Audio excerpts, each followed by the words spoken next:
is Guardian Radio, your station for up-to-the-minute news and intelligent, interactive, and engaging conversations. 96.9 FM. The views and opinions of the hosts and guests are their own and do not necessarily reflect the views of the management and staff of Guardian Radio. You're listening to Talking Heads with Naughty, only on Guardian Radio, 96.9 FM. I care less what workers of iniquity. Rastafari is my security. Chilling, and I'm going out and coming in. Never leave by Jaja. I keep me far from vampires. And I'm going out and coming in. Keep me by your right hand and keep me far from Satan.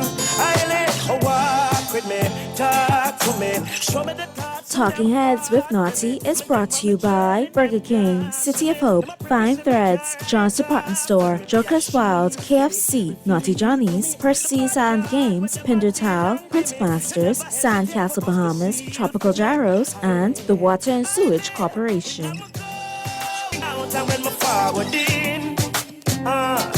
Never leave by Jaja. Keep me far from vampires. And I'm going out. You've got it locked to the Tuesday, April 22nd edition of Talking Heads. Your boy Naughty and your company right up until 6 p.m. It is Tuesday, post-holiday. I hope you all had a great Easter holiday. I hope you enjoyed it to the fullest. And, you know, like I always tell you, all work and no play makes you a dull person. All play and no work makes you broke. Hungover or not, you're back in the grind today. Yeah, another day, another dollar haul. The bills got to pay. We're all back in the chair. So we're going to get through it together. But like I said, I hope you had a great weekend, great holiday weekend. But now we're back to doing what we got to do. And there's lots to talk about. It is Tuesday. And as you know, we will be going on the flip side of the break to Grand Bahama each and every Tuesday. Great supplement in The Guardian, courtesy of the Grand Bahama News. All things Grand Bahama. We will be talking with Sarah Kirkby and Darren Cooper on the flip side of the break, as we do each and every Tuesday. And if you want to chime in, the lines are open. And here's how you become a talking head. Here's how you can become a talking head. Brought to you by BTC. Text 9's powered by BTC. 422-GR96. That's 422-4796. Phone lines open in New Providence. 323-6232. 325-4316. 325-4259. Toll free in any one of the family islands. 242-300. 5720. 242-300-5720. Stream us live. Take us wherever you want to go. GuardianTalkRadio.com. That's GuardianTalkRadio.com. That's how you get it in. That's how you get it on for fresh news, smart talk all day right here on Guardian Radio 96.9 FM. Now, look, FYI for you. The weekend. All kind of things to talk about over this weekend. Emanating and coming in. Sadly, we lost Pope Francis. You know, I know the Roman Catholic Church around the world. And a lot of things here locally, a lot of things internationally. So, you know, you got to check them out. They're all in the headlines. It's time for Headliners. Everything that's making headlines in the 242. Brought to you by the Fine Threads. And here's what's blazing up the pages in the Nassau Guardian News and Views in Madison since 1844. All brought to you, of course, by Fine Threads. Region escapes U.S. shipping fees. A major win for Caribbean trade. Story by Chester Robards. The Bahamas and the region have dodged a bullet as the United States Trade Representative, USTR, has decided to exempt the Caribbean from new fees on Chinese-built and Chinese-owned shipping vessels, which industry experts warned would have dealt a substantial blow to the economy by sharply driving up the cost of living. This is a huge victory for us and the entire Caribbean region that we serve, said Tropical Shipping President and CEO Tim Martin. Our voices were heard. We could not have accomplished this without the relentless advocacy from our Caribbean representatives in Washington, D.C., our customers, and the many organizations that wrote letters to the USTR describing the devastating multiplier effect these port fees would have on all of us. So I'm glad to know that got rectified. Breathe a sigh of relief. Things tough as it is, hard as it is, we don't need to get it any worse.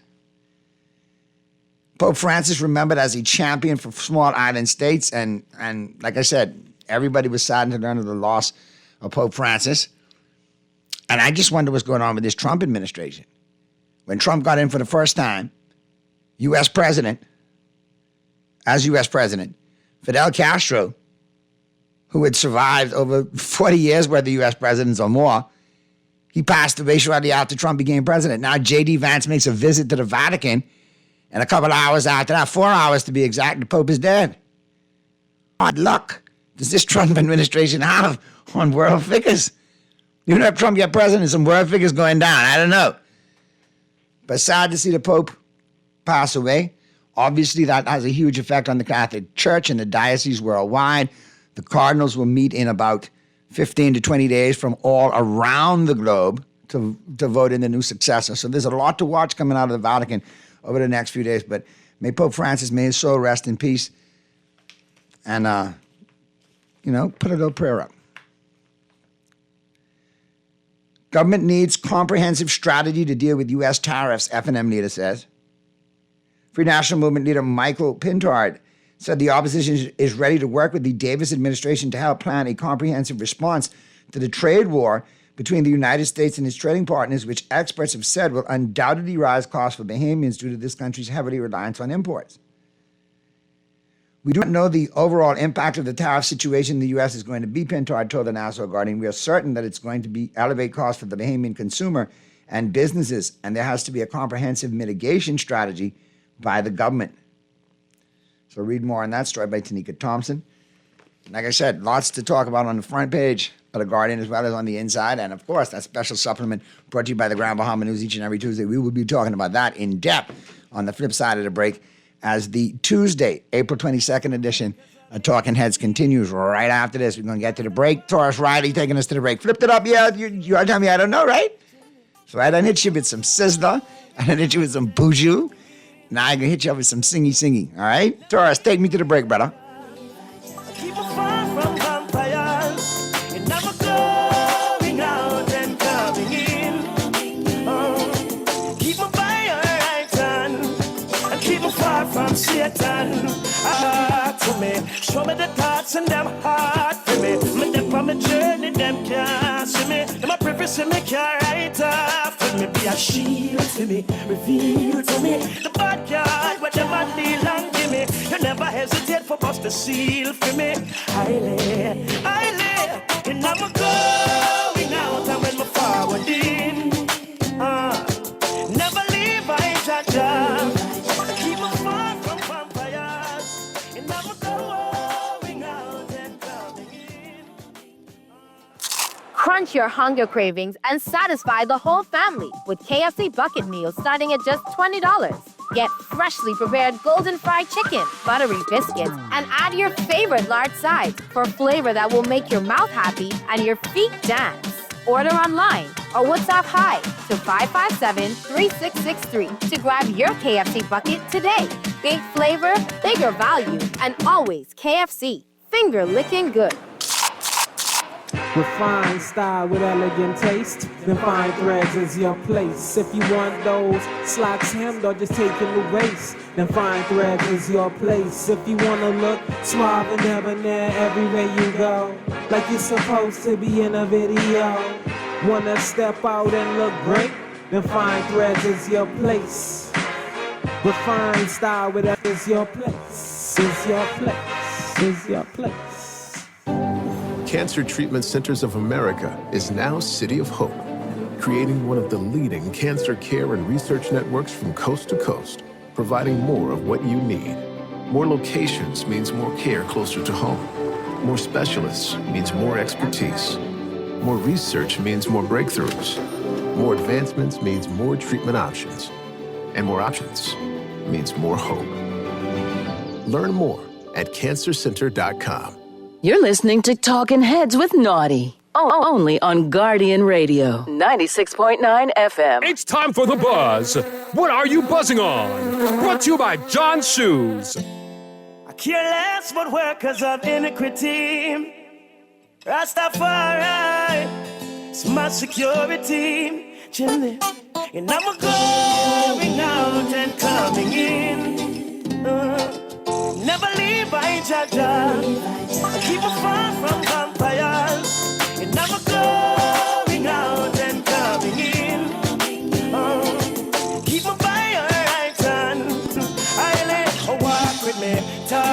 to me. Show me the thoughts and them heart for me. Me dip on my journey, them can't see me. Them a prefer see me can't write off for me. Be a shield to me, reveal to me the bad guy where them a deal and give me. You never hesitate for bust the seal for me. I lay, and I'm a going out and when my forward in.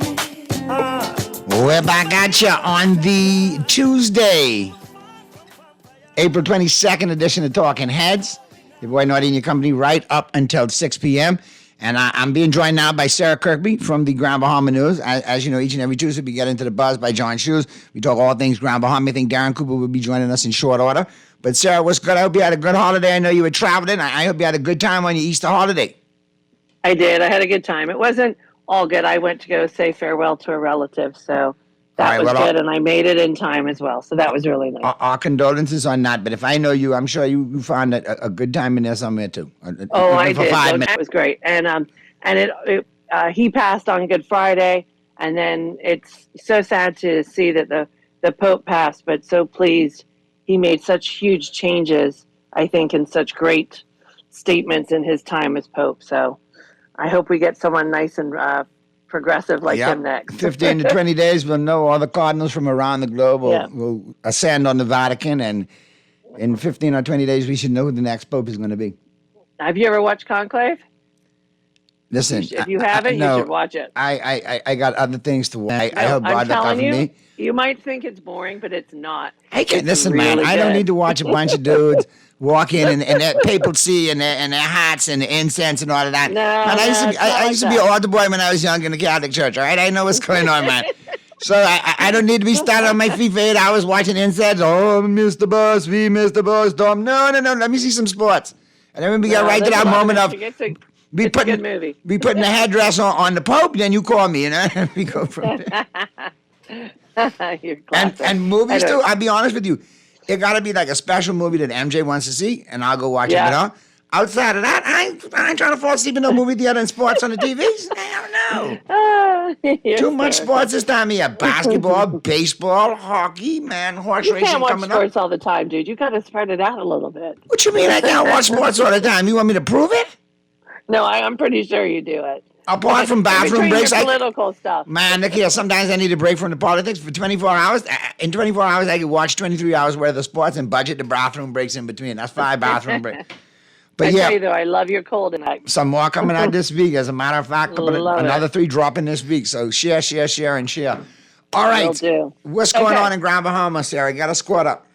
All right. Well, Chad, we still don't know what's happening with Obama Bay. It's still unresolved. I looked at that headline, and I did shake my head, and I did say I did have a muddo moment, Yeah, I inserted the adjective of my choice because going on 3 years, we're still talking about this.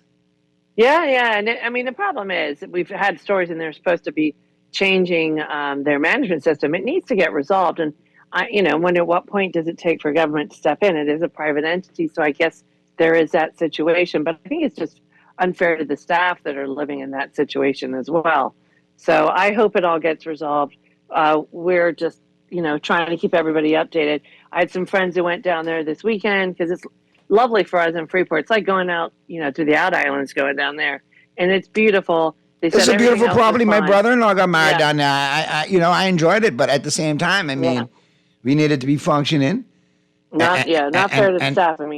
Correct. It needs to be it needs to be thriving. It needs to benefit Grand Bahama, especially that area in Grand Bahama, that portion of Grand Bahama. Exactly. And then we have another up at Nine Towers. Now, this is different from the one before. This was a lawsuit that was taking over, was years ago, 12 years ago. Now, but bring us up to stuff. Recently, a couple of months back, you had it in the Grand Bahama News that there were issues with the Lucayan Towers, correct? Oh, we've had tons of issues. They've been issued that they're going to have to close by the Port Authority because the Port Authority can see the building issues are not good, and what that. There's a lot of work. I'm looking at the pictures, man. This building should be condemned, to tell you the truth. 100%, and it's still not closed, and they've had. And people still living in there. People still living there, but Darren will tell you. I believe he's spoken about it before. He's got family who's there. It's their investment, and part of the problem they had is also to do with this 12-year legal dispute, which was brought to a close. Now, I still can't understand how it was brought to a close the way it was. from the condo boards that I have worked for people and been on one, you have to have yearly statements. You have to have expenditures. You have to know what's going on. And something is not right in this one. And so it's pretty crazy to me how it became. I don't want to get sued. But I think we have Darren in, so Darren can comment on it for sure. Darren, how are you? I hope you had a good Easter holiday. We're talking about the Lucayan Tower situation. I know you might have something to add. Hey, good afternoon, guys. Good to be on air with you. Big shout out to Aramina, who's listening all the way from Freeport. But there you go. Yeah, I've been following the story. I do have a relative live in the Lucayan Towers. Still live there, and was hoping to be able to get the matter resolved with the two associations who happen to be, I guess, the center of the legal battle that's going on with who's in charge and who's not in charge, and being able to do what needs to be done.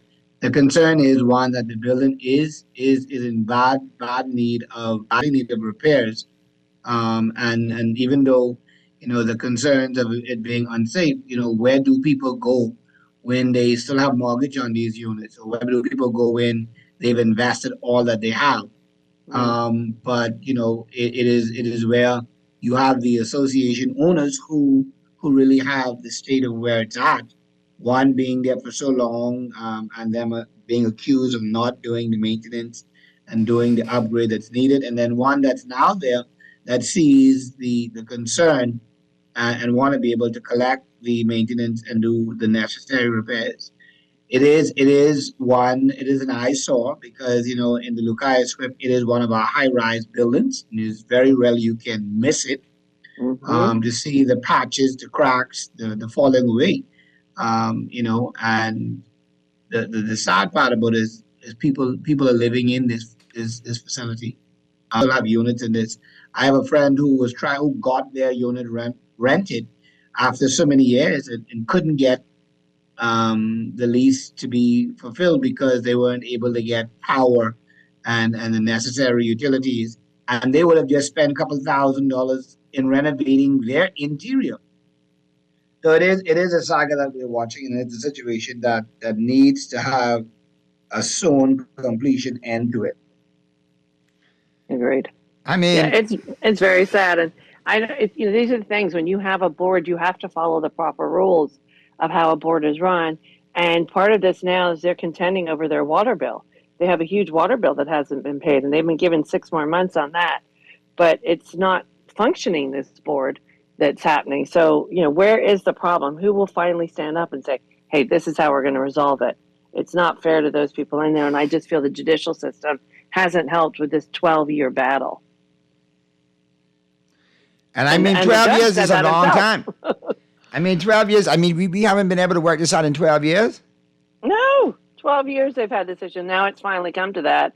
It's not right. And people haven't, as a condo, you pay your bills together, right? But don't they have association fees and homeowners fees and so on and so forth? All of that, but you're not going to give it to somebody if you don't feel they're the proper board. There is a lot of history in this, and it is a mess. And it's very sad to see it go like that when you have so many condos here that we have that are active and do so well, and to see this one so bad. And there's a building right next to it. If you know Lucayan Towers, there's a north and the south. North building's fine. South building is just where the issue is. All right. I got a text coming in here. And both of you can speak to this, obviously. Good afternoon, Naughty. Can you ask in Grand Bahama that has been sitting idle for a few months with absolutely no movement since they cleared the property? This is one of the main issues in Grand Bahama. Too much ribbon cutting and groundbreaking and zero results. Yeah, sadly, there's nothing happening at the moment. It is all going out. The sales, I can tell you from the Six Senses project that it's down to sales now, and working with the Six Senses European group on the final designs. And I've worked for the project. So that's where I know we're at. I am hoping it will go to completion. They were very excited about it. They've cleared the land. They've got everything ready to go. They just put a new dock in. We've actually done some sales visits. So I think it's just a matter of time. It's not a holdup by the government. It's not a holdup by the Port Authority. It's the group that's working with Weller and Six Senses to put it all together. So that is going to happen. It's just them going through all of their plans and everything like that. And there has been a delay, and they're not happy about it, but they're trying to get through it. But the government is not responsible for that, and neither is the Port Authority. All right, I got a couple of questions, but what I'll do is I'll let Sarah finish, run through, all the headlines, and then we'll get to the questions. No worries. I have a great one for us. The Star Film Awards happened. I think it was actually a couple weeks ago, and we were late to put the story in, but so pleased for Marlena Leonard and her beautiful mom, Lisa Cadella, Grand Bahamians, who won 10 out of the 12 categories that were in part of these awards. And so great to see so many talented people. We have a huge theater and group here in the Bahamas in Freeport with our Freeport Players Guild. So these are a lot of our members. They're also from a lot of GIA's players, a huge theater community. So they put together, and it's really great. And I love the part about there's an LA editor. She's Grand Bahamian who worked, and she also won an award for it as well. So that was great. They had the Teachers Association. I love saying this, but they had a great event for their teachers on island. So we covered that. There's a great story about workshop discussing more about reducing litter after the fires. We've had a lot of people really upset about it and wanting to make sure that this does not happen again. Or, were places where it wasn't arson and it was due to the bottles or garbage being thrown away. We're all trying to work progressively to make sure this does not happen. So it's a really good read, and there's some information there about how you can help and join some amazing people working on this. So I'm really, really great about them. And a fun one for you, Naughty, the annual Sands Golf Tournament's coming up. There you go. On May 4th at the Reef Golf Course. And surprise, surprise, if you do well, you win beer. Best beer in the Bahamas. There you go. and they only playing for beer? I mean, we ain't got no car, nothing for holding one, anything like that? Oh, there are special prizes as well, but mainly you do get beer. And it's brewed right here in Grand Bahama, so it's really good. Okay, I mean, let me see. Mr. Producer, you want to try again in that tournament? I think you guys should fly down for it. It's great. Well, anything to get, MJ down to see family. I don't have a problem family, with that. And then I could drink beer playing golf. That's a good thing. It's a sport. You like a sport. We're good. There you go. All right. And that does, yeah. And that, I mean, still got a couple other questions, coming off the text lines. Obviously, people are still concerned about a few things. One in particular, asked Darren and Sarah if they know anything about the airport, if the airport is coming. And obviously, did they locate the money allocated for the airport in Grand Bahama? Darren, you want to get that? I think you do a better job than me. There has been no official update on anything. We understood that the money was allocated originally. Remember when the Prime Minister went over to England a while ago? That's what I thought was allocated for this. We knew that a previous contract was pre-signed with Bahamas Hot Mix, UK, and another global airport company. I can't remember the name, which is so bad. So that's where we're at. We have had no update. We do ask all the time. And, this is something that we all want. I just flew in through the airport. I can't say it's horrible. I mean, you go through, it's not that bad, but we're not, like every time I say it, we're not looking for the Taj Mahal, but we want a working conveyor belt. We need a bigger space. And we need this because if we don't get it, how are we going to get our workers in to work at this $600 million shipyard project? We're running out of rentals and home spaces for them now, but we've also got to fly them here. You can't get on a American Airlines flight if there's 2 seats left and the flight's complete. The price of those tickets is ridiculous. So we need more airlift. And so in order to do this, you have to have better standards or better capabilities at your airport. So I am hoping it just needs to get addressed. And people here are very frustrated about it. I think a lot of people are frustrated because we got a lot of Grand Bahamians in New Providence that still are expressing their frustration when they see me. They're trying to get back home to Grand Bahama. I don't like New Providence. Yeah. I love Grand Bahama. You like brag about Grand Bahama, but I tell you. And obviously they listen. Obviously they want to stay abreast of what's going on. But one of the major concerns is still the Lucayan, the Lucayan property, and who wants to make a return there if they know there's not going to be solid ground and a good tourism product with obviously opportunities to make money off of said tourism product? I think that's the biggest drawback. Yeah. Your turn now, Darren. Well, I mean, the reality of it is, we've had a bunch of empty promises. People who just have a bunch of talks. And the sad part about it is you can't seem to get any update because you'd hear this lame excuse that, they want to do it right or they want to get it right.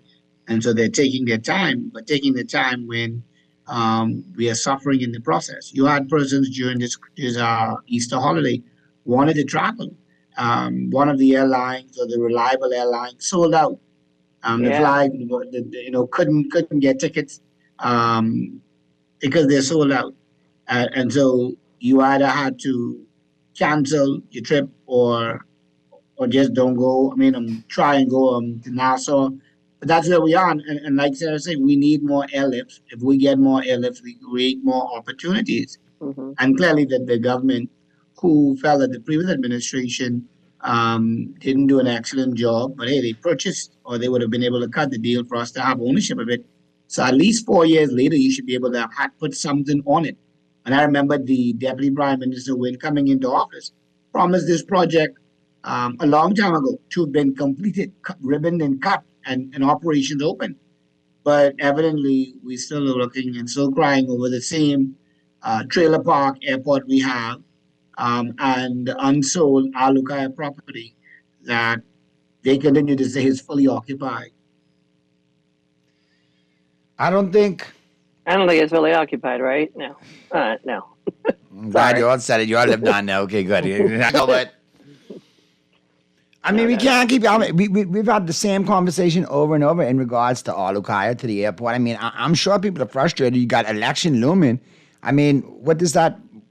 How much confidence do voters have right now in this administration in Grand Bahama if nothing really has been delivered except for a lawnmower and piece of a fire truck, right, Darren? That's right. But what you're going to see, what's going to actually happen, Noddy, in the months leading up to the elections, we're going to hear a bunch of announcements. And I would hope that Grand Bahamians really understand to see that this was just a bunch of games for them, because these announcements leading into election only go to show that you are incompetent and you are not able successfully to deliver on a product that you promised. Why we can't deliver, or what's the hang up on them being able to deliver on the product? It is them being able to be open and honest with us and say, hey, this is where our challenges are. This is what's really going on. Could the hotel be sold for the amount that they want to sell it for? Do we have the full plans of this airport?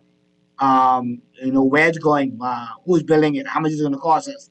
And we have a government who just don't seem to find the time to have the nice, necessary conversation with the Bahamian people that's needed. Yeah, I don't think it's too much to ask for an update at this point. I think that's only fair. And I think what's frustrating for me is that you see all these other projects happening, you see other airports going. We went through Dorian, we've done our time. It's time to get it sorted. And we just have to, because of everything that's happening. Our island is coming back, but it cannot come back without and just an update is fine. If you haven't done it, I'm fine with that. But tell me where we're at. And I really would love if the DPM could give us an update on the airport. It would be wonderful. And I realize the hotel is a frustrating one for them maybe as well. But, you hear sip all the time. Just tell us where we're up to. If there's no news, there's no news, but you're working on it. The PM said there would be news a couple of weeks ago. We passed that deadline. With everything coming on stream, we need these factors. And so I really would love an update. We can't get the DPM to give us an update. We have a minister of Grand Bahama who sits in the chair. We have a junior minister for Grand Bahama. They're they're traveling. What are they doing with the travel? And even if they give a Grand Bahama briefing on what's going on, where we are, create an opportunity for us to be able to ask some questions, create that avenue where we can get a dialogue, where we don't have to be speculating, where we don't have to be confused, but we can be guaranteed certain of what is really happening and how it's happening, so that the people would know, the next move. But we see things, we see a bunch of talk, but no, it's done. And that's fine, but who PLP gets mad, but it's just the reality of where we live. All right, I got a question for you, Sarah. Naughty, just a follow-up question. Your guest said it's now up to the sales department. Is what she's saying, if no one buys the project, is it at a standstill? Please clarify. This is regarding the 6 cents question. No, it's not on. No, they're in the sales now. They're making sales. We're having people come in and fly in to see the property. If you're investing that much money, I would think you'd want to see it as well. But as far as I know, they're finalizing all the building plans for the property itself. Because remember, it's also connected to a hotel, a spa, and restaurants. That all has to be approved by not only the people who are financing the build, but the people who are part of the hotel brand. So that's where I know where we're at. Yeah. So no. And so my clear answer should be no, the sales are not contingent for the hotel and everything. Sorry. So how do we get to satisfy concerned Grand Bahamians? Because obviously that's a concern. Like if it doesn't sell, then what are we going to do? I mean, obviously people put those kind of projects in there with a built-in sales team and a built-in marketing team, and they know full well that they got to get the unit sold, correct? That's part of the mandate, correct? Yeah. Part of the heads up, part of what we're going to do on our end in order to bring this development here. Or am I missing something? No, you're not missing something. No, that's all in action. That's all happening. So that's not my side of it. My side of it is more the hotel brand. So I just know where we're at with the hotel brand, and we're changing a couple of things. So I'm hopeful for news to come out soon, just like everybody else. And I don't think you'd spend all that money clearing that property and for it not to happen. So waiting for that to get announced and see where we move forward. And I know there's a lot of Bahamians as well, Grand Bahamians been in contact with us as well, trying to find out about work. And as soon as we know anything, we will let everybody know in the public. Because as you said, Naughty, a lot of people want to come home. A lot. And I get it on a daily basis over here. I got a lot of people questioning, Naughty, I know your family in Grand Bahama. I know you ride for Grand Bahama, man. What's going on? And then I get the story. I'm a Grand Bahamian. I've been trying to get back. I can't get back. There's no opportunity. When the hotel go open, this, that, and the other. I mean, I think people just want consistent information instead of pie in the sky stories. Like, look, here's the consistent update. Here's where we're at. This is what we're legitimately looking at. Well, I think they should also be looking at the shipyard possibilities. There have been huge ads in the paper about jobs there. They should also be looking at Carnival. And I think they also might want to look at this big event that's coming for the Port Authority that is giving people the opportunity to start businesses. And that's one of the things, I don't know if that's happening in Nassau for you guys you have a lot of tours and a lot of things going on in Nassau, but Freeport does not have as many. Neither does West End, East End. There are beautiful tours, but there are not enough of them, especially if Carnival has 4,000 people coming in. And so the main thing is they're looking for people to do different tours, additional things. I know I'm pushing my kids towards it. So I want them to look to do a business that is not, they want it to be authentically Bahamian. And I'm not trying to disparage anybody who sells stuff that comes from China, but they want unique items to sell at their locations, at Carnival, at the actual, the port where you go in. So, what is it called? Celebration Key.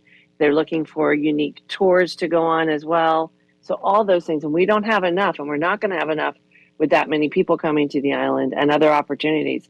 So this is a chance for entrepreneurs to really have been making a big fuss about it, but they need more. We're going to need more Jeep tours. We're going to need more cruise tours. We're going to need all of those. And so people that are in that frame or are looking to start that business, you need to look at Grand Bahama for that. And I also think, I wish I had the money. I think real estate's also a big opportunity for you here in GB as well, with all these things coming to fruition. Man, and I've always said I want to retire to Grand Bahama, man. Open up a comedy club, get a piece of property on the canal. Me and MJ put our feet up and, Let's go. You got to get it. I can't do it without no Alukai and I know where I left. Can't do that. Can't do that. We got to get that. Yeah, 100%. For sure. Darren, a couple other questions before we let you get out of here. What's the general state of Grand Bahama now, a couple of weeks after? We've seen Central Grand Bahama cross to the COI. We hear some other rumblings in Grand Bahama. about certain people not being, coming out the next go round and possible other candidates being put up.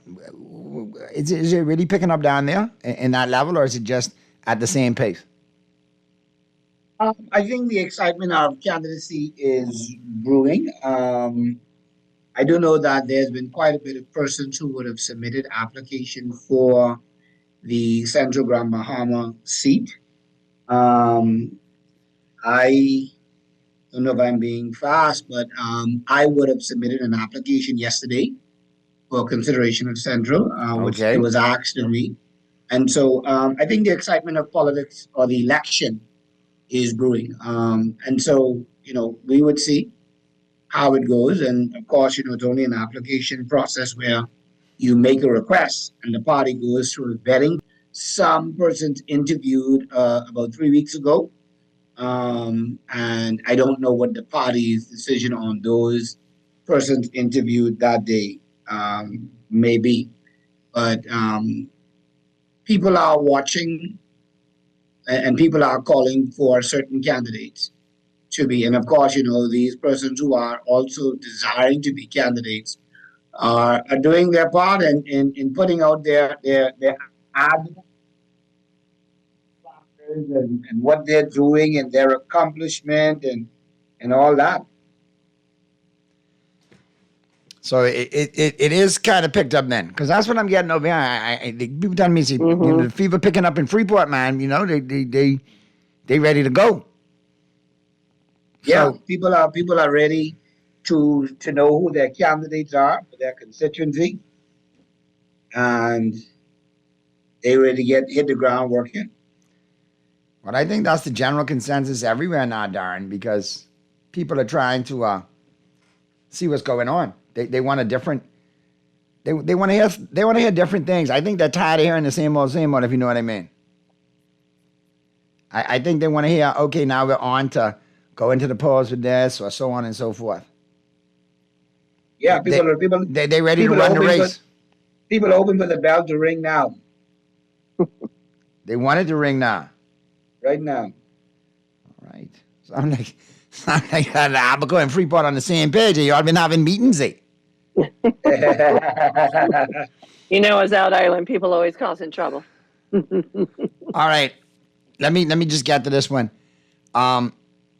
Naughty, ask your guest, what is the state of the F&M in Grand Bahama? What is the state of the F&M in Grand Bahama? That's all you. I believe the morale of the FNMs are up. Persons want, like I say, know who their candidates are. Marco said, that they're going with the leader of the party.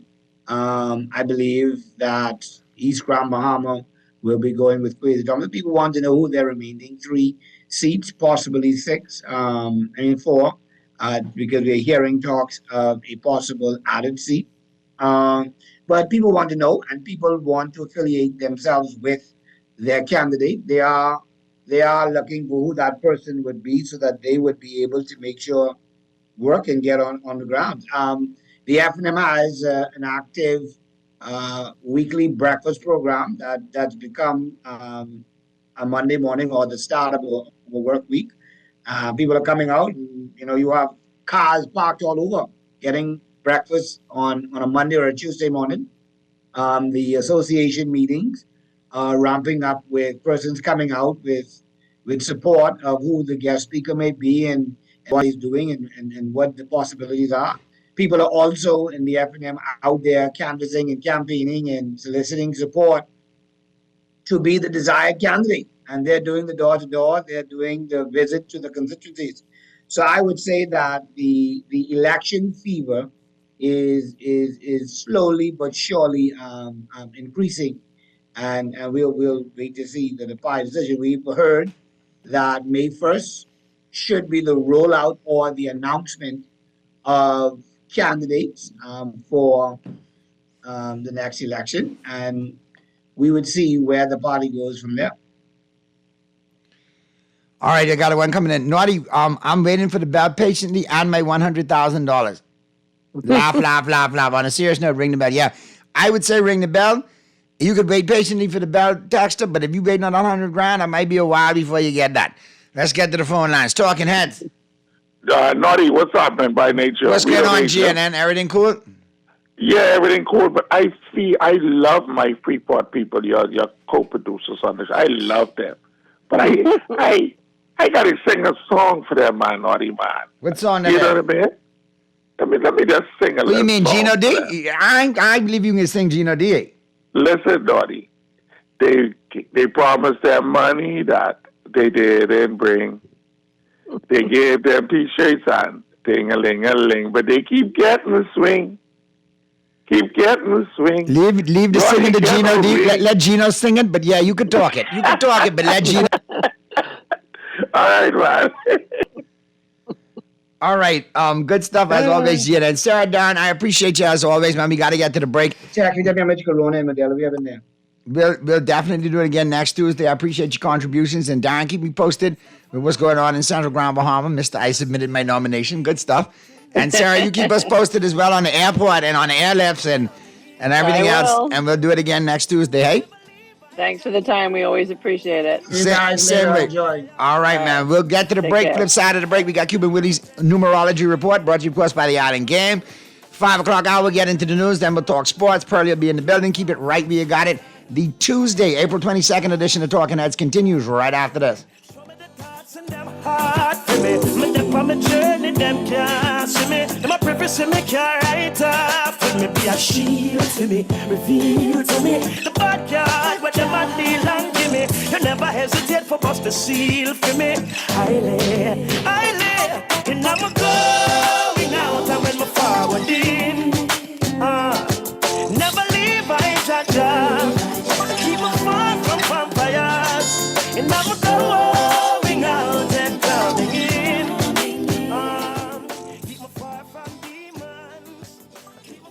You try to rest, but roll with the best. For all your printing needs, there ain't no one better, no. For posters and banners, magazines and flyers. For window decals, greeting cards and newsletters. No job too big and there's no job too small. You name it, we can print it. Just give us a call. Let Print Masters bring your masterpiece to life. Located in the Nassau Guardian Building, telephone 302-2361. KFC is taking things to crunchier levels with the new barbecue bacon ranch sandwich. Bite into 8 layers of flavor with your choice the extra large white meat fillet topped with our premium ranch sauce, lettuce, tomato, smoky bacon, American cheese, and our rich signature barbecue sauce. All placed on a toasted brioche bun. The new KFC barbecue bacon ranch sandwich is here, and it's finger-licking good. John Shoes and Accessories is your one-stop shop for all your footwear needs. You will find what you're looking for among the growing collection of classic and trendy styles with new arrivals every week. John's covers the whole family and has great prices, helpful and friendly customer service. Your experience shopping with us will be time well spent. Shop with us online at www.johnshoes.com. John's also now carries small home appliances, so come on into John's, located on Rosetta Street in Palmdale and Carmichael Road West. John's, we put fashion at your feet. We're still here. Since 1941, the Armory Company has been your trusted partner and one-stop solution for all your business and technology needs. From printers to copier leasing, point of sale to cloud video surveillance, and access control to ATMs, we've got it all. And we ship to all family islands. Call our dedicated customer service team now at 397-1600 or visit us behind Wendy's on Mackey Street and experience excellence that stands the test of time. The Armory Company. Your success is our business. All I do is win, no matter what. Feeling lucky? Here's Cuban Willie's numerology report. Brought to you by the Island Game. Pepa, buenos dias. It's Tuesday, and it's me, Cuban Willie, and it's time for my numerology report brought to you, of course, by the Island Game. Let me make sure immigration is not coming. I have to make sure the coast is clear. Today, the four balls, the cuatro pelotas. 5, 7, 5, 65, 75. Play around win with the Island Game. Stay winning, my friend.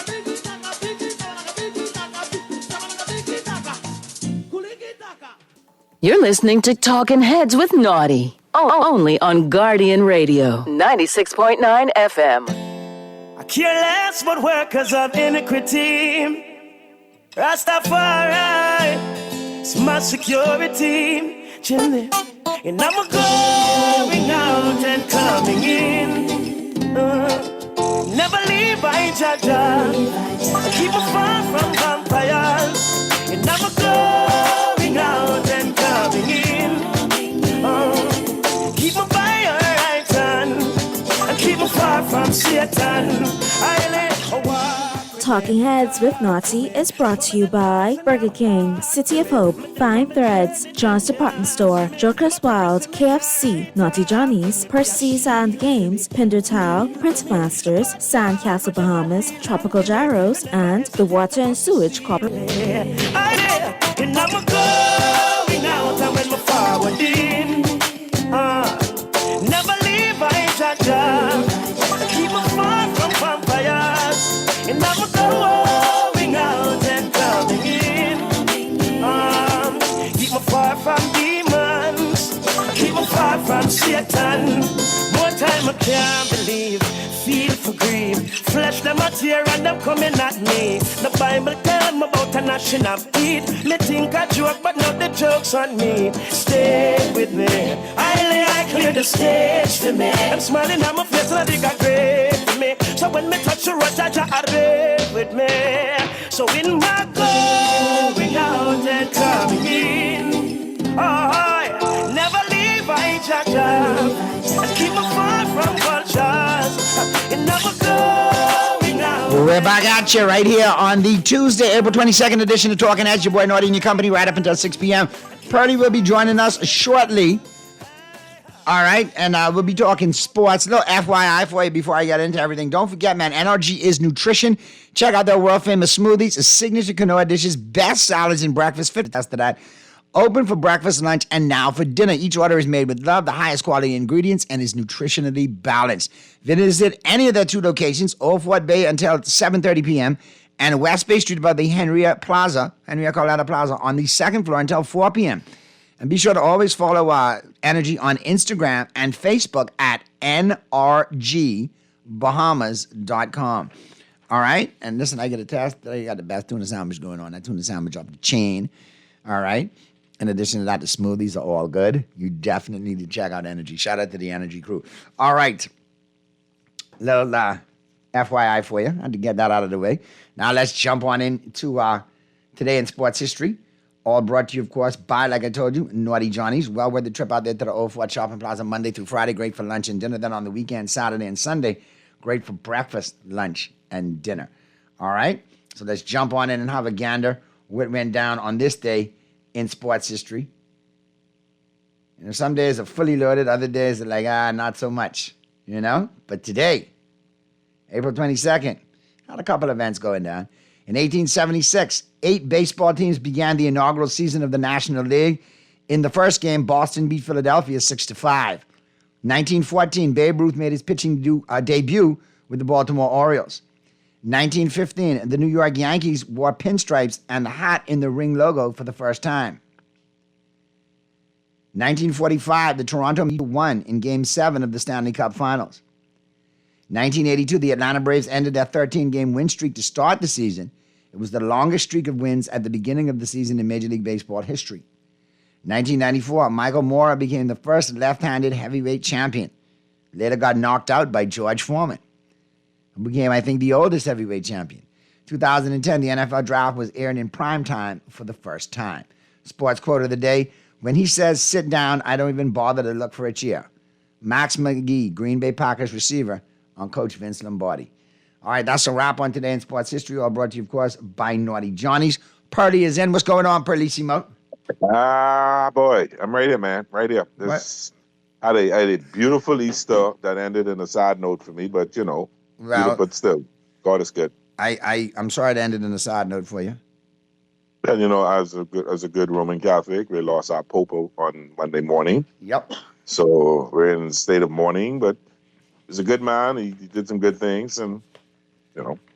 I just wonder, man. I look at the Trump administration, Pearly. Fidel Castro, after Trump got inaugurated the first time, elected the president. Or 40 years worth of U.S. presidents. Within 2 weeks of the Trump administration, Castro was dead. Now we have this around again. Here we go. J.D. Vance visits the Vatican, 4 hours later? The Pope is dead. I'm telling you, the Trump administration is hard-lucked when it comes to world figures. It was a little more than 4 hours. It was a little more than 4 hours. He died like 7:30 in the morning over there. All right, but it was within hours' time. It was within hours. It was quick. If you're a world leader and the Trump administration coming to visit you, you should really, Stay away. Tell him, let's do the trip next soon. Take a rain check. Yeah. All right, listen, man. We got a Bahamian living in Canada all the way in Winnipeg, Pearly. He said, before y'all get into anything, be sure to shout out the Winnipeg Jets. Barrington, shout out to you and the crew in Canada holding it down. Shout out to you, Winnipeg Jets. But I'll be honest with you, you ain't the first Bahamian in Winnipeg. My late Auntie Ruthie Cato, my grandma Adnine's sister, was married to Sam Cato from Winnipeg, Canada. I was getting Winnipeg Blue Bomber jerseys from as a little boy for football, and the Winnipeg Jets for hockey. And then when I really fell out with my auntie, she asked me one year, and I catch sense, well, what kind of hockey jersey you want me to send? What color Jets jersey? And I was like, no, Aunt Ruthie, no, I love you, but send me a Edmonton Oilers Wayne Gretzky jersey. Boy, she was mad with me for months and months. But Barrington, Winnipeg is a great spot, man. My Aunt Ruthie used to love it. I'm sure you love it. They're looking really good. They up 2-0 on the Jets. And they looking to bring that Stanley Cup home to Winnipeg. And for you and for my late Aunt Ruthie, I'm hoping for you too, man. I pull him for Winnipeg this go round. See. No, you give it the brother lip service now. Come on. I am. Colorado. Who's gonna be Colorado? Who's gonna be Colorado? Hey, listen. It could happen, Pearly. It could happen. Colorado has bucked their toe before on the big stage. They look good, though. Okay. They look good, but at the end of the day, this the team I could ride, but I could pull for Winnipeg. You know what I mean? From my late aunt and uncle and my brethren Barrington. They did finish the best record in hockey. They did. Credit where credit is due. So let's just see where it goes. Let's see where it goes. Let's see where it plays out. No, I was only teasing. You tell Barrington I'm only teasing. I'm only teasing. Colorado looks good, Pearly, but they are prone to they've bucked their toe in some big games on the big stage. Yeah, but the Maple Leafs won't be a team to play with. I think it'll either be Tampa Bay, Toronto against the Jets. All right. Let's slide into the home court, all brought to you, of course, by Burger King Nassau. And don't forget, tomorrow's Wednesday. It's all about Whopper Wednesday at your favorite Burger King Nassau location. We got to jump in, though. 16 gold medals for the Bahamas. The nation has the best showing in Carifta since 1984. And they did it. They did it in the pool. They did it on the track. They did well, Pearly. Yeah. And the young Egan Neely, 4 gold medals in the 2, the 4, the 4x100, 4x4. And he ran an awesome, this under 17, awesome final leg in the 4x4 and ran that Jamaican kid off his legs. It was an awesome performance by young brother Neely, and we look forward to some great things coming from him. Oh, yeah. By the way, did I say he was from St. Augustine's as well? Yeah, I forgot to say that. I knew that was your shameless promotion anyway. I knew it was ad nauseum. And a VJ official. On a serious note, the young man did for the country. They did well. They all did, man. They all did well. The team was fantastic. The swim team, of course, 7 in a row. The most dominant swim team in the Caribbean, and I don't see no letting up on that. You know, the whole. I guess I'll put it in their heads. Goal is just go for 10. Let's go for 10. But I'm proud of them. I'm really proud of the young athletes. I thought they did fantastic both in the pool and on the track and on the field. You can't be more prouder than them. I know Jamaica's like, oh my God, where they coming from? They're coming at us, and they surely did. Great job. Congratulations. I understand they'll be home 7:30 tonight. And then the swim team will be home tomorrow. VJ officially declares for the NBA draft. VJ Edgecombe, man. A top 5 pick for sure. Average 15 points, 5.4 rebounds, 3.3 assists, and 2.1 steals per game while shooting 43% from the field, 35% from three-point range. He's a 6'5", super athletic wing player who could play both ends of the floor effectively. Started 29 games for the Bears, so he started all the games. He averaged 32 minutes a night. I think he's plug and play in the NBA. Yeah, he is. He may not start initially, but he will come off that bench and be productive in somebody's. Yeah, I mean, don't shout blasphemy to people, but he brings that Jordanist, that Kobe-ist type ball player. Yeah, and speaking of, you know who should, and we gotta get this call, and then when we talk who's in and who's out, we could get into it in depth. But I'll tell you something, man. Anthony Edwards had a very Jordan-esque and Kobe-esque kind of game against our Lakers the other night. Sure did. And when you quote and say, I go run LeBron James into the retirement after I dog walk his you-know-what in this series, Anthony Edwards is now, I was always a fan. You know what I mean? But, yeah, boy, but he's young. You shouldn't poke the bear. You shouldn't poke the bear? I think you poke the bear right now. You know why? Because the bear is at the stage of his career where he can be poked. Maybe before he couldn't, but guess what? That bear into more hibernation now than fighting. I'm telling you, Pearly. No, you not. See, I ain't listening to you. 0 points in the first quarter, Pearly. 0 points. Hold on a minute. Let me see what I gotta say. There's a bias. You don't like him, so you ain't never give him credit where credit. No, Pearly. Now stop. I have given him. Let me say this. I call a spade a spade. He had a crappy game. Let me elaborate it for you, Purdy. I give credit where credit is due. The tip in the other night when he won the game for the Lakers, I gave him his credit. When he played defense and stepped up. No, you did, but before that, you prefixed that. But he threw the ball over. But he did turn it over. And you go. Okay, Purdy. But I don't see 0 points tonight. Tonight it'll be a different story. 0 points in the first quarter. Let me tell you what I see. Yes. I see a bunch of aggressive defenders in Minnesota, led by Anthony Edwards, saying, you know what? We're going to take it to this old jive jabroni. We're going to stick it to him. Let's see what he got. And I saw Anthony Edwards is poised. I saw a particular Philadelphia 76ers team do that to a Laker team before. LeBron ain't Iverson, buddy. LeBron ain't Iverson, and LeBron ain't Kobe, and LeBron, no. I didn't say that. We had an aging Laker team. When Iverson was there, and we take this fella named, what's his name? What's the coach name? Tyronn Lue. And Tyronn gave Iverson all the fits. Excuse me, Pearly, what series were you watching? No, Pearly. Let me take it off the table. I've seen many teams jump over the win like this in game one and get their things.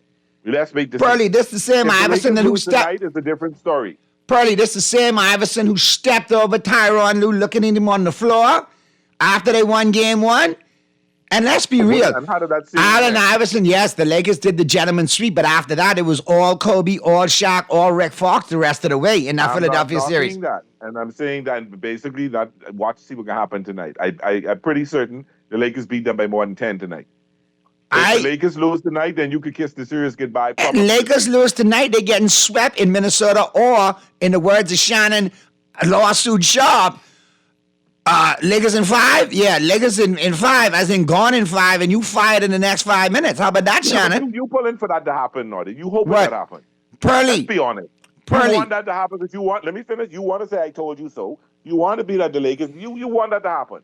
You'd be upset if the Lakers win. It's a win-win situation for me. The Lakers win and Luka do what he need to do, and other people step up, great. The Lakers advance. But I've made the trade for Luka. We're going to be deficient in the middle, and that's going to be a problem. And when you got Rudy Gobert blocking shots, protecting the rim, and who's a scrub, really, offensively, not scoring, but still maintaining that paint and making it difficult for you, it's going to be a problem. Yeah. And Gobert always come with this great game early, and then he folds up. Pearly, like I said, it's a win-win for me. If the Lakers win, that's great. And if they lose, I am right here waiting with the I told you so's and the facts to back it up. So and yeah. I believe you want them to, and I believe you want them to lose more than you want them to win. No, to tell you the truth, Pearly. 25 to you. To tell you the truth, Pearly, whichever way it come, I have commentary either way. But no, I will let you know. I know you have commentary. I will let you know that if they don't do it. Right now, you're deflecting, you're spinning away, you're running away from my statement. You hoping for the Lakers to lose more than you hoping for them to win? Yes or no, sir? I am a Laker. So at the end of the day, I want to see the Lakers win. However, if they lose, I am a LeBron hater and I despise empty neck, denied oxygen in the womb, fanboy, jock riding bronzexuals. And their stupid idiocy that they post relentlessly at media on Instagram, X. Oh, it's Tuesday. LeBron James is 38-0 in his career when he wears knee-high socks and a headband on Tuesday games. What kind of I stupidity? don't worry about them, but then people say that don't bother me at all. All I want to know is my Lakers win. I don't care who they're right now. So, I yeah, want you win. know, yes, for I the want Lakers' it gone, sake. but right now that's who we have, and I pull in for the Lakers to win. Just so you know, Pearly. I can say I told you so. Okay, but allow me to correct you for a second. Tyronn Lue didn't do nothing in stopping Allen Iverson in that series against the Lakers. He averaged 35.6 for the series. I didn't say he stopped him. I say he gave him everything he needed. Everything he needed. What you mean? If he gave him everything, hold on. If he worked him and he scored 35, Jesus! If he didn't work him, how much would have scored? 70? Did he score 35 in all the games? He averaged 35.6. Average means you can score 50 points in game one and score 20 points in game two. Allen Iverson, finals versus the Lakers, points per game, average 35.6. I went in from that. What did he score individually? Now, since you want me to make it painful for you, let me pull it up. Yes, please. Make it painful for me. I can make it painful for you. Make it hurt. Make it hurt. Look, I don't know what you did over the weekend, but you dragging some other things in and it's making the show sound weird right now. No, did he? I mean, I don't want to hurt you in any kind I don't know of why your mind have to go in certain places. It's the way you said it. It was too exciting. Shannon Sharp vibe. Your mind. Your mind. That was very innocent. Very innocent. I very innocent. All right. Let me give you the games. Okay? I'm reading patiently. All right. 48 points in the first game. Okay. Yes. 23 in the second. All right. Boom. 35 in the third. 35 in the fourth. 37 in the fifth and final for an average of 35.6 per game. Fine. So he had that one good 23 point. That turned the series around. That 23 when he shut him down that night. 23 points to turn the series around right there.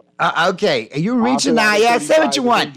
Say what you want. 35.6. He torched him in all the games except for one. Let's go to the phone line. The Lakers won the championship, right? That's all I care about. Let's go to the phone lines. Talking Heads. May still torch us and all and still lose the playoffs. Talking Heads. Hey, Naughty. Hey, what's happening? Hey, Naughty and Pearl. David Slaughter, how are you, man? Hey, what's going on, Slaughter? Hey, David. How you doing, brother? Excellent, man. So once again, congrats to all the young track athletes and swimmers for a job well done. I was calling in about your discussion way back about NHL, and you're talking about Winnipeg, and I believe I'm correct in saying we had a Bahamian who actually played in the NHL for Winnipeg. Wow. John Bethel. Okay. Yes. Tropical Gardens. He was not Tropical Gardens. They had a channel called the All Bahamian Channel TV station. Yeah. Him and his brother James. They had a ad agency. Well, that's a great fact. Is he still around, Slaughter? Yeah, John's still around. Yeah. Man, I need a contact. I need to talk to him. I didn't know he had a Bahamian in NHL, man. Yeah, I think a few years. I don't know how many years he played, but he actually played in the NHL. And I believe it was Winnipeg, so it's kind of coincidental, you're talking about Winnipeg. Exactly, and the fact is, we Bahamians, we some spoiled tropical sons of guns. To be playing on the ice every night, we got to talk that. And Pearly, I hope you're right, man. I hope it's Winnipeg and Toronto. That way a Canadian team will definitely win. There you go. Correct. You're right. All right, man. But I appreciate you chiming in, man. And you're a legend. We need to talk some bowling sometimes, too, I haven't thrown the ball in a while, but yeah, we can always chat. But listen, I'll tell you something, 2:30 in the morning and the basketball go off, and sometimes bowling come on a replay late night on ESPN. I'll watch it, man. I'll watch it. I'll have my kingpin moment. Anyway, thanks for chiming in, Slaughter. Great to talk to you, man. And I'll follow up with you to get in touch with our Bahamian hockey player who played in Winnipeg. Yeah, man. All right, guys. Take care. Good stuff. I appreciate you chiming in. Here's a text for you, Pearly. Good day, Naughty. Please tell that Chippenham no-good Dodger that LeBron has finally run out of gas. Those Wolves aren't scared. Yeah. LeBron's gas level is receding like his hairline. It's bad. So, Father Time's undefeated. I'm telling you this, man. And sometimes you got just a bunch of young dudes, for lack of a better words, with some big kahunas and don't know no better, and they'll go do what they got to do. Yep, and I think John, just so you know, quickly, just to digress, John was the 98 overall pick in 1977 by the New York Rangers, and he played for the original Winnipeg Jets, which was probably an expansion team. Probably so. That's good stuff. I got to talk to him, get him on the show. We need to chop it up with him for sure. Yeah, I knew his brother James very well. James had an ad agency that we did a lot of work with, but he passed some years back, unfortunately. Are we going to get to this first break, Mr. Producer? So we're going to get to the first break, Pearly. And then on the flip side, we'll get back into it. We'll talk some NBA playoffs. NFL draft is coming up. We got a good Final 15 today, too. With Sam Acho, Sam Acho and the gang from First Take. Well, first things first. Okay. That Cleveland is poised to set this draft off. If they take Travis Hunter enough to shake up in the first 10 to 15 picks. From you know what, Cleveland's probably going to take him. They're probably going to take him because the quarterback that they can get in the second round is good, and what you really get is value pick, getting the best athlete, and then you get a decent quarterback. And I hear they're trying to talk. As opposed to getting a great quarterback and nobody for him to throw the ball to. And Shedeur Sanders, I mean, they're talking him right out of the first round. And I don't know, yeah, but I think either way, he's going to end up. If he's there in the first round, he won't come out of the first round. If it gets to Pittsburgh, I was just going to tell you, if he gets to Pittsburgh and nobody there, Pittsburgh got to move up a couple of spots to get him. You will hear the Pittsburgh Steelers select quarterback from the University of Colorado, Shedeur Sanders. All right. The only problem I got with that, Tomlin a little bit been on the shaky side of things, and if things don't develop the way they should, you could have some whispering, let's get Dion in here. So I don't know. I got no problem with that neither. I feel pretty confident, and I could be wrong. Pearly could be wrong. I believe New Orleans can take him. I think New Orleans is going to take him. I think offensive coordinator, former Cowboy coach, offensive coordinator, and backup quarterback. I think he likes Shedeur Sanders. I think that might be his guy, to tell you the truth. You mean the guy you ran out of Dallas? You talking about the coach you ran out of Dallas? No, he left. You ran him out, though. You basically all. I didn't run him out. Mike McCarthy ran him out, and Mike McCarthy got run out since then. Okay, all right. Y'all trade Jalen Ramsey yet? No, not yet. Let's go to the break. I don't see that trade happening before June 1st. I think it'd be crazy to do before that. You lose, we would lose $12.5 million. We'll have to take a $12.5 million hit as opposed to saving $5.some million if you wait till June 1st. Lots to talk about on the flip side of the break. Keep it right where you got it. The Tuesday, April 22nd edition of Talking Heads continues right after this.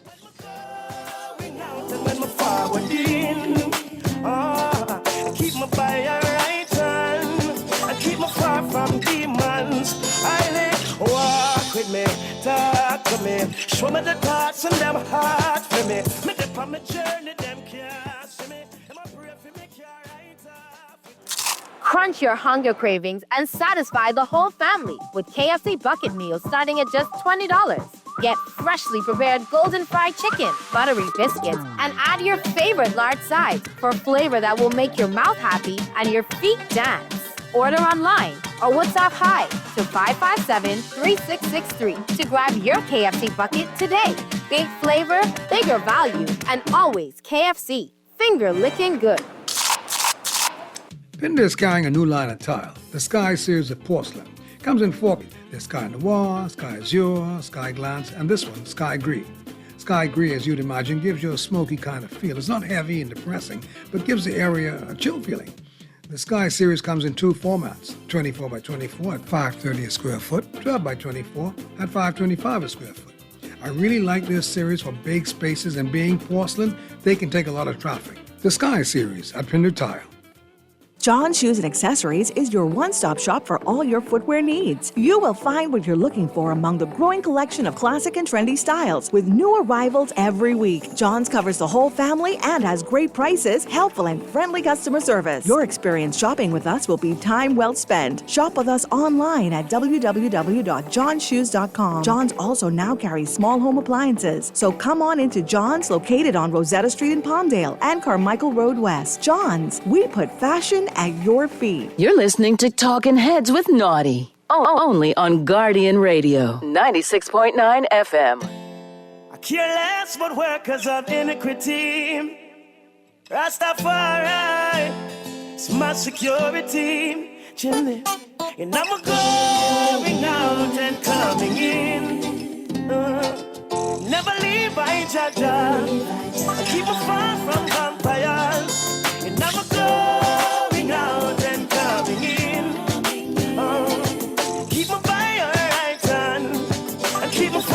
Satan. I let walk with me, talk to me, show me the thoughts and them heart for me. Me dip on my journey, them can't see me. Them a prefer see me can't write off for me. Be a shield to me, reveal to me the bad card where them a deal and give me. You never hesitate for bust the seal for me. I lay, and I'm going out. Never leave my We're back at you on the Tuesday, April 22nd edition of Talking Heads. Your boy Naughty along with Purdy and your company right up until 6 p.m. And here, Purdy, just out of the break, how about this one right here? Browns and Giants are now fielding calls for their picks. Oh, Giants at 3, right? The Cleveland Browns and the New York Giants are fielding trade inquiries for their early picks in the NFL draft, sources told ESPN's Peter Schrager. Although the Tennessee Titans announced Tuesday that they are not entertaining offers for the first overall pick, sources told Schrager that the Browns, who have the second pick, and the Giants, who picked third, have received trade calls over the past 48 hours, and that neither team is outwardly rejecting the overtures. The expectation, sources told... It makes sense to listen. Sources told Schrager is that those teams looking to trade up to the number 2 or number 3 pick are pursuing Colorado two-way star Travis Hunter, Penn State pass rusher Abdul Carter, or Boise State running back Ashton Jeanty. All 32 He has shot up. He has shot up from to 12 to you guys to now a top 5 pick. And don't be surprised if Jerry pulled the trigger and try and move up and get him. All the talk about moving back, that might be the gamble to move up. You got to look at it. The kids from Dallas, Texas. Y'all got a lot of draft picks. Y'all got more than 7, or just Yeah, we have 12 with the compensatory picks. So we got some extra 5ths and extra 4ths and extra 7ths. So you go your first round pick, maybe your second, a 4th, and a 7th. So you got to keep an eye out for that. What is widely perceived as a weak quarterback draft class, the Browns and Giants, who both face uncertainty at quarterback, have been projected to use their first round picks to address other needs. ESPN's Mel Kiper predicted Cleveland to select Hunter at number 2, New York to take Carter at number 3, and the Las Vegas Raiders to pick Jeanty at number 6 in the latest mock. ESPN's Jordan Reed made identical predictions for all 3 in the latest mock draft as well. So we'll see where it goes.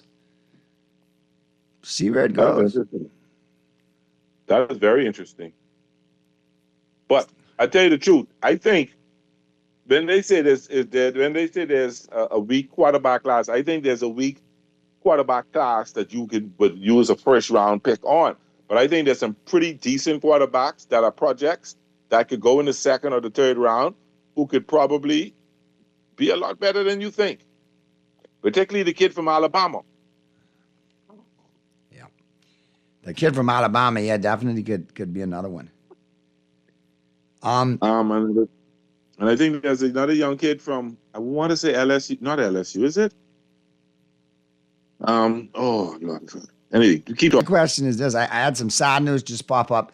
One of the original ESPN crew from the original ESPN broadcast network, Mike Patrick, who spent 36 years as a play-by-play commentator for ESPN and was the network's NFL voice for Sunday Night Football for 18 seasons, has died at the age of 80. Yeah. Patrick died of natural causes on Sunday in Fairfax, Virginia. Patrick's doctor in the city of Clarksburg, West Virginia, where Patrick originally was from, confirmed the death on Tuesday. Patrick began his play-by-play role with ESPN in 1982. He called his last event the AutoZone Liberty Bowl on December 30th, 2017. So sad news there, especially if you're an ESPN fan and you remember, the original crew. I think Berman might be the only one left out of that crew, Pearly. Probably so. And this is kind of interesting. You remember Michael Carter Williams, who won Rookie of the Year in the NBA in 2014? Yes. And kind of faded out of the NBA after that. Well, he had some injuries, right? He's now 33, and he's going to face 36-year-old Sam Khativ in a 3-round heavyweight bout in the Lehman Ballroom. The event is billed as the Broad Street Brawl. It's going to raise funds for Big Vision Community, a nonprofit organization dedicated to supporting young adults in recovery from substance abuse. And that's good for Carter Williams, man. Doing some post-basketball. Remember, he was drafted in the first round by the 76ers in 2013 with the 11th pick. He was Rookie of the Year, averaging 16.7 points, 6.2 rebounds, and 6.3 assists, and then disappeared after that. He was traded to the Bucks, and then he went on to play after the Bucks from to the Bulls, to the Hornets, and the Houston Rockets before ending his career in Orlando. Okay. But to think that he bounced around and all of that and not doing stuff for the community is good. And I think also be getting into boxing as well, too. That might be the first step as to trying to box. So we'll see. You get in that boxing at 6'5", though. You kind of tall. You got a long reach. Okay. You never know. Okay. But you got to. I was just thinking that the kid out of Notre Dame, the Leonard kid, Notre Dame is a pretty, but not a pretty third round pick maybe. Howard from Ohio State is a winner. He does check a lot of boxes, but his experience and size is key. But I don't know. He's kind of soft on attacking coverage. So you're talking about the cornerback situation, replacing Ramsey. Yeah, I'm talking about quarterback. I'm talking about quarterback that could be picked. They said there's a week. They said it was a week. Very big draft class. For first rounders, but not necessarily for second and third. Jackson Dart from Mississippi State or Ole Miss. Yes. He's on the radar. Yes. The kid from Oregon's on the radar. The kid from Louisville. Howard. Correct. Howard from Ohio State. Oregon. So you got some kids that could do some things. Here's another one now. A little update for you, Pearly, for Cowboys fans. This just came through.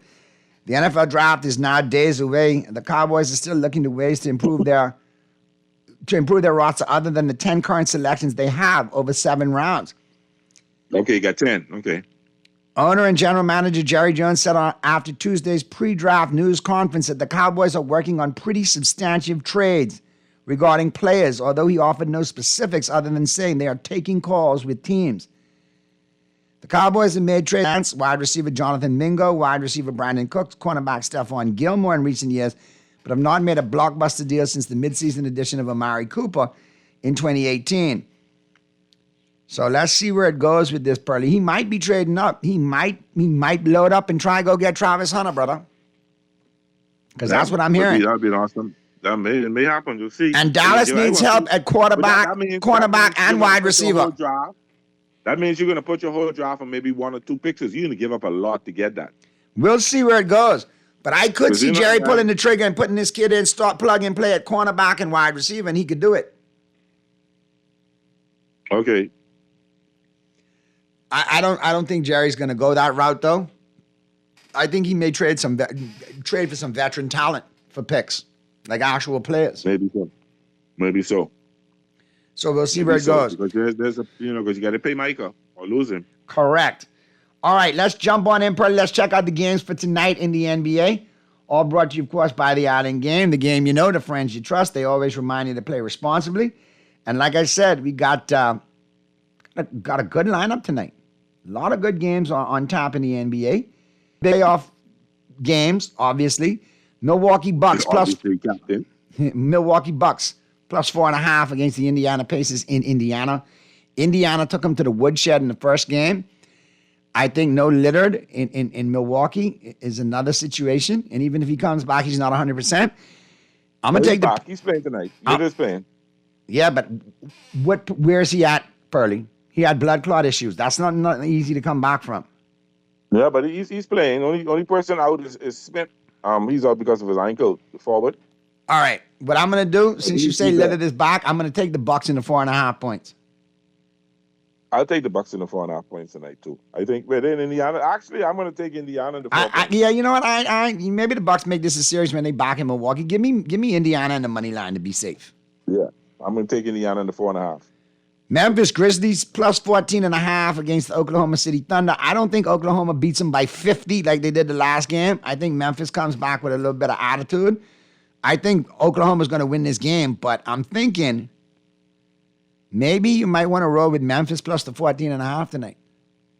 I'm going to roll with Oklahoma and the 14.5 tonight. I guess Oklahoma's too much for Memphis. Ja Morant still one of my favorite players, but he's not 100%, and the team has taken a step back. The team is not. And they fired the coach, so that didn't help. I would fire him too. Why? Because the team hasn't taken a step forward; it's taken a step back. All right, fair enough. I'm gonna go with the Thunder. They were in third place. They were in third place, and I know, and they free fall. They did do a free fall. The Thunder, I'm going to take in the money line just to play it safe. Now 14.5 tonight. I don't know about that. Now here's the one. Here's the one that I like though. What I'm going to take. Give me the Timberwolves plus the 6 points, and over the 210.5. I think this game goes over, and I think if the Lakers win, that's fine. But it's going to be a close one, and I think Minnesota's. I'm going to take the Lakers with the 5.5 and over the 210. There you go.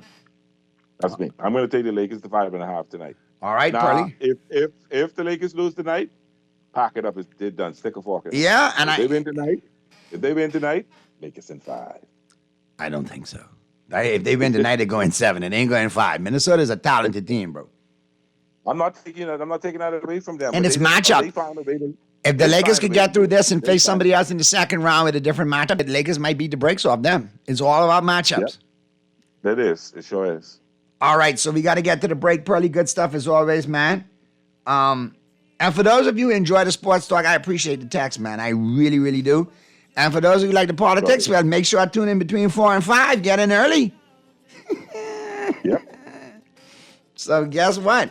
It is what it is. All right, good stuff as always, man. We're going to take a quick break. And flip side of the break, we got Sam Matcher and the gang taking us home. Very interesting discussion on the NFL draft coming up and the position in the top 2 or 3. Top 3 or 4 picks, actually. And now we heard some more trade opportunities as well. Let's see where it goes. All right, but for Pearly, for MJ, for Mr. Producer, this is your boy Naughty. Good stuff as always. We'll do it again tomorrow right here on Talking Heads. Keep it right where you got it. So. You never hesitate for us to seal for me. I lay, and I'm going out and when my forward in. Never leave my job. Keep me far from vampires. And I'm going out and coming in. Keep me far from demons. Keep me far from Satan. More time I can't believe. Feel for grief. Flesh them out. Why settle for the typical burger when you can indulge in the Steakhouse Bacon Whopper at BK? The king is raising the stakes with a masterpiece that combines all of your favorite steakhouse flavors. A juicy flame-grilled beef patty topped with A1 steak sauce, crispy onion, savory bacon, Swiss cheese, creamy peppercorn aioli with fresh lettuce and tomato. It's a steakhouse experience you can hold. Crafted the BK with Steakhouse Bacon Whopper is bursting with flavor. Only available for a limited time at Burger King Nassau. Cancer Treatment Centers of America is now City of Hope, creating one of the leading cancer care and research networks from coast to coast, providing more of what you need. More locations means more care closer to home. More specialists means more expertise. More research means more breakthroughs. More advancements means more treatment options. And more options means more at cancercenter.com. Looking for tech solutions without the hassle? Since 1941, the Armory Company has been the Bahamas' trusted tech partner. From access control and cloud video surveillance to smart home setups and laptop repairs, we handle it all. Need a repair? We've got you covered, no matter where you bought it. Can't find what you need? Call us at 397-1600 for a custom solution. Visit us behind Wendy's on Mackey Street with delivery to all family islands. The Armory Company, where your tech problems meet their match. You're listening to Talking Heads with Naughty. Only on Guardian Radio, 96.9 FM. I care less what workers of iniquity. Rastafari, it's my security. Chimney. And I'm going out and coming in. Never leave my jaja. Keep me far from vampires. And I'm going out and coming in. Keep me by your right hand. And keep me far from Satan. I let her walk with me, talk to me, show me the thoughts and them heart for me. That the Browns might be moving back. They've been fielding calls to move out of that pick. Fox analyst Joel Klatt, he thinks the Browns, they take Travis Hunter with the number 2 overall pick. Shady, I think the Browns have to do one of two things in the first round at number 2. You either got to take a quarterback or you got to trade out of the pick. I think those are the only two things that you can do.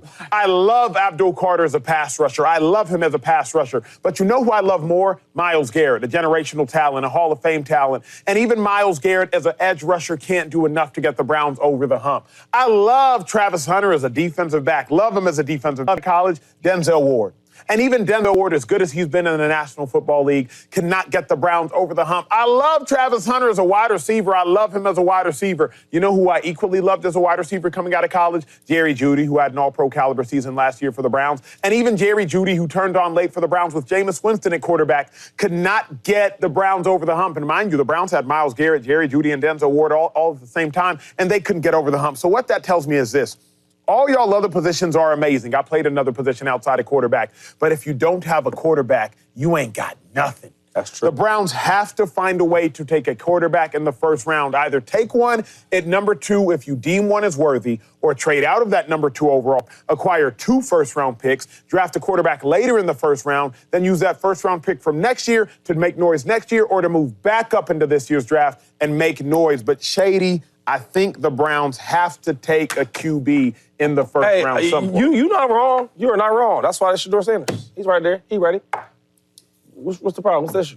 What the problem is? What the problem is? So I would take Shedeur, but if he's not there, and he don't be there. He's definitely going to be there. He's going to have to be there. Can't afford going one. I'll stick that in there, right? If they don't decide to take Shedeur, you got to take Travis Hunter. And the reason why is because I don't like to reach for things, right? I don't like to reach for players. And if you don't get a quarterback, I think he's in the first round. If you don't think Shedeur is cool, but moving back when you got one of the best players we've ever seen in football, you can't miss out on that. Even if he's not what we think he is, we think he's that. You get what I'm saying? We had a segment yesterday about Cooper Flagg, right? And we all think he's a phenomenal player. But nobody's like guaranteed, we got to get him because he's going to be a bona fide superstar, all NBA. Travis, we think that. Not only do we think that, we think he's going to be on both sides. You can't pass up on something like that. We've never seen a player like him. I had a chance to talk to Charles Woodson about this, right? I really respect, a lot of people's opinions, but when you're a Hall of Famer, different type of talent, like a Deion, like a Charles Woodson, I listen to you even more. And I said, how do you feel about him? Because you played some offense. Deion played some offense. He said, but not like that. The brother's the most conditioned player on the field. Since he's been 5 years old, he's been the best player on the field, no matter who he's playing against. Why would it change in the pros? Why would it change? Players that be that good, and I can contest for stuff like that, because I wasn't as good as him, but I was really, really good. After I have a great game, Chase, I'm popping balls in the club. After I get my first touchdown, I get that big check. What you doing, 2-5? I'm putting a big chain on. What you doing, 2-5? I'm putting 60 in both ears. What you doing after a 200-yard game? He's not doing that, though. You know what he's doing? I'm recovering. Yep. I'm going to lay home with my woman. I'm going to play video games, and I'm going back to train and work out. Dudes like that, over the years, I've seen them. You know what happens to them? They last longer. They play longer. They're more successful. And now you're talking about the number 2 pick that's the most talented. So now I got the most talented player and the player that works the hardest. And y'all tell me it's not going to work out? Browns fans, please, don't let your GM mess this up. You finally got something special and great that we haven't seen before. Myles Garrett was a great pickup. Generation. We've seen great guys like that. You need some generational talent. Travis Hunter is your guy. Take him, please. Well said. Good Don't overthink it. Don't overthink it. Take the best player in the draft. That's Travis Hunter. Good. But to the question, not only would it be a mistake drafting a quarterback, but it's a fireable offense if they draft a quarterback at number 2. Oh, you don't like that at all? Because think about the whole situation of the Cleveland Browns. Okay, think about the contract, $230 million that they gave out to Deshaun Watson. Okay. Fully guaranteed. The Browns are just now starting to clear the black fog around their franchise. They're starting to move forward. They still owe Deshaun Watson a lot of money. Watson has played 19 games in 3 seasons and $130 million. Most GMs only have one quarterback with a first-round grade, and that's Cam Moore. That's why he's the overwhelming favorite to go number 1. Everyone was trying to get up to get him. They can't do that. I don't even think you can trade out. I think that's a fireable offense. They have 10 draft picks. They have plenty of ammo to take Travis Hunter, which I think they should do at number 2, best player in the draft, and then trade some of the middle-round picks and maybe a second-round pick to move back up in the first round if Shedeur falls. I think that's a lot better of a deal for the Cleveland Browns. Because if you take Shedeur Sanders, or if you take another quarterback at number 2, you're telling the world he's my franchise guy for the next 5 years, and that's just not right now, not what he is. And you're passing up on a guy of the caliber and a player of the caliber of Travis Hunter. If they take a quarterback at 2, they should be fired. Here's my issue with everything that you're saying. Oh, go. I love issues. Here's my issue with it. Love issues. If the Browns don't take a quarterback in the first round, they got to take one in the first round. If they don't, and remember, I was drafted to Cleveland in 2012. I know that organization well. I spent a year of my life in Cleveland. You know how bad it is? If they don't take a Q in the first round, this is as hopeless a start to a season as the Browns have had in a decade. You got to go back to 2016. If you start a season with Kenny Pickett, year, big dog? But last year, at least you thought in your head. No, you didn't. No, no one did. You thought Deshaun Watson was going to be something. You had hope. Who had hope? I did. After the year he had before? You can't be that great and be that bad. I thought something would happen. I had hope in Joe Flacco when he led him to the playoffs. You had a sliver of hope because in your mind you said to yourself, okay, Deshaun went 3-3, albeit they weren't great, but I still got hope. Before Deshaun Watson, Baker Mayfield, number 1 overall pick, first-round talent, won a playoff game with Kevin Stefanski. I got hope. 16. When they started the season with Cody Kessler, Robert Griffin coming off a knee injury where he didn't even play the whole year before. Yeah, he's real bad. You got to go back to 2016 or 2017. But at least in 2017, you had Deshaun Kaiser, a second-round pick. You could convince yourself of hope. Remember, 16 and 17, they were 1-31 over that stretch. Chase, if you are in Cleveland, and I've been in Cleveland, and you got to play in that stadium with that lake effect snow, and you got that dog pound who are just a faithful, fervent fan base, at least give them hope. At least give them hope. Baker gave them hope. Deshaun gave them hope. At least Shedeur will give you hope. Deshaun did not give him hope. Hold on. Chase, Deshaun absolutely last gave year him hope. to start the year, he did not give him hope. And what quarterback? Listen, what quarterback at 2 gives you hope? Shedeur, hope. I'm not saying for what? Chase, you remember what all these rookies, we don't know any of them are going to be good. We think Travis has the best chance. Abdul probably has the second best chance. But rookies give you hope. First-round picks give you hope. They might suck, but at least you're like, there's a chance. I'm sure that Andrew Berry, the GM, and Kevin Stefanski know that in that division, making the playoffs this year is probably not going to happen. Of course, they're going to try, and they can get hot. They can get hot with the run game. The quarterback position, you can hide a quarterback on that roster. Don't reach for a quarterback at 2 when the next year's class, which you're probably going to be drafting high again, is more loaded than this year. So do you go into this season, and this is where I try to empathize with the fans. In what world, especially fans in Cleveland, y'all different breed. Y'all real tough because y'all go to these games and know the team ain't good. In what world, Chase, are you supposed to convince fans, hey, come out here and see Kenny Pickett for 17 games? It's not going to be Kenny. It's going to be Joe, who led the Browns to the playoffs. Come out here and see a 39-year-old Joe Flacco for 17 games. Like, you want me to wake up on Sunday, I ain't going to church, I ain't going to my places of worship. And you want me to get into my car, drive through the snow, sit in the cold to watch a 39-year-old Joe Flacco, and I'm frigid like this. Bro. Sit in the cold to watch Kenny Pickett heat warmers like this. That's what you want the fans to do. I know you understand because you're a really smart analyst and you played for Cleveland. It's really hard to win in Cleveland. The hardest.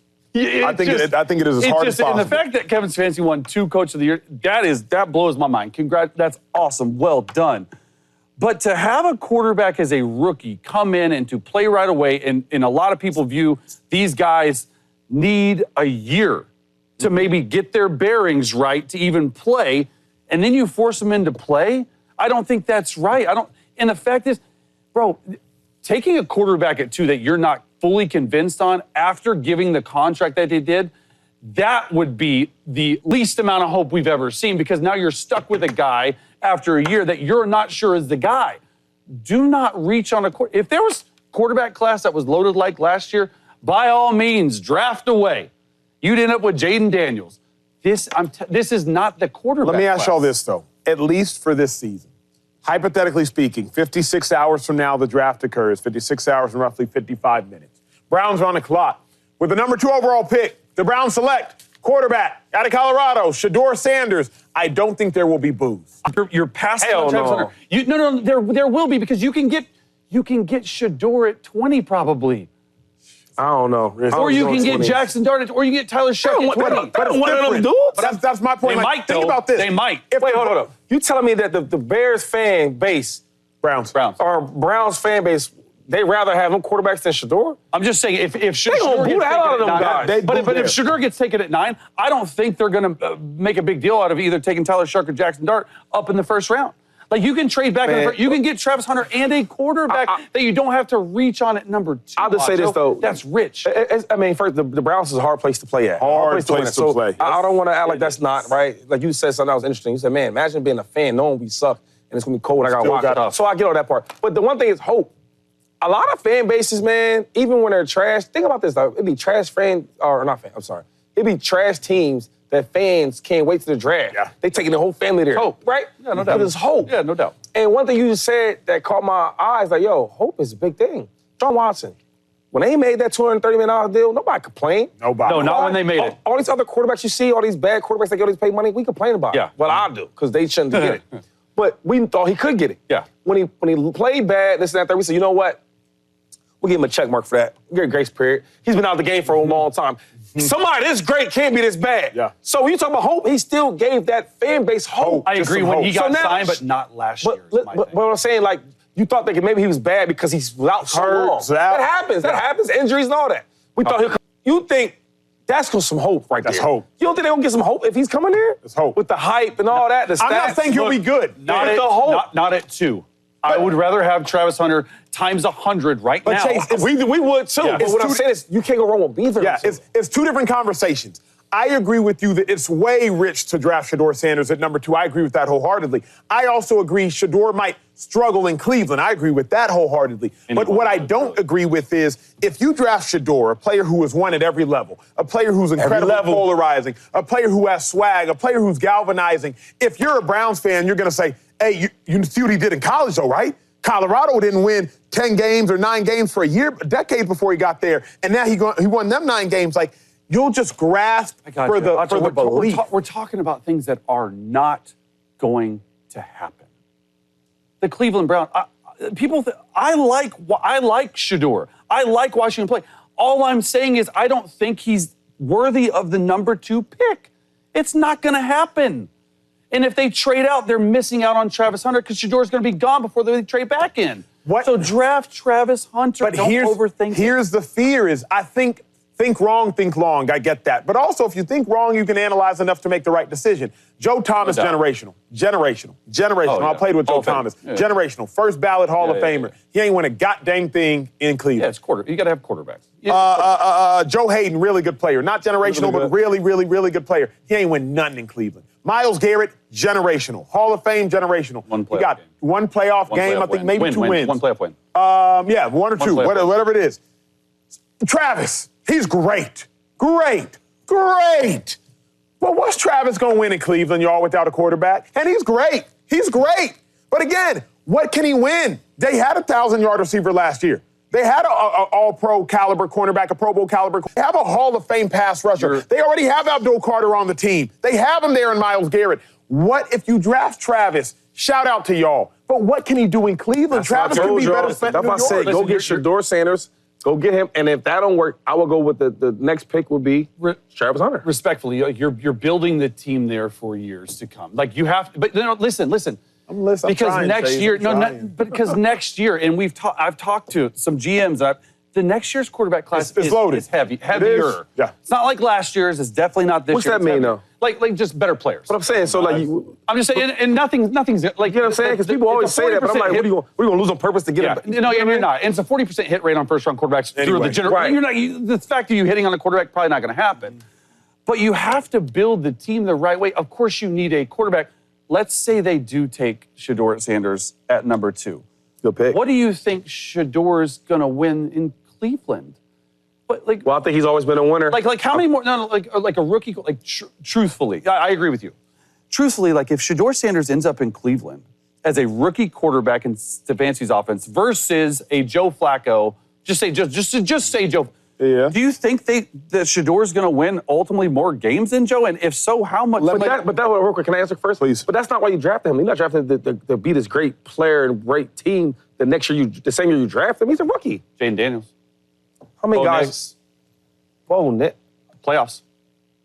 Playoffs for a team that I has guess had 5 wins. if we sit here talking about rookie quarterbacks, I can guarantee you there's more quarterbacks that don't win in their first year as a rookie. No doubt. I'm giving you so what I'm saying is when you draft a quarterback, it's for his career, it's for his contract, it's for the future. Mm-hmm. You ain't getting a franchise guy number 2 for this 1 year. So now you get a Shador Sanders, and maybe you get Joe Flacco. I don't know how good he is, but I think he'll be an OG to teach him the game. Cool, I learned from him a little bit. And the next year, the year after that, we'll see what's up. Like Caleb Williams, he didn't play good last year, but we still feel confident, okay, the Bears are in good hands because we think for his career, he's going to be really, really good. Respectfully, that Caleb Williams and Shador are not on the same.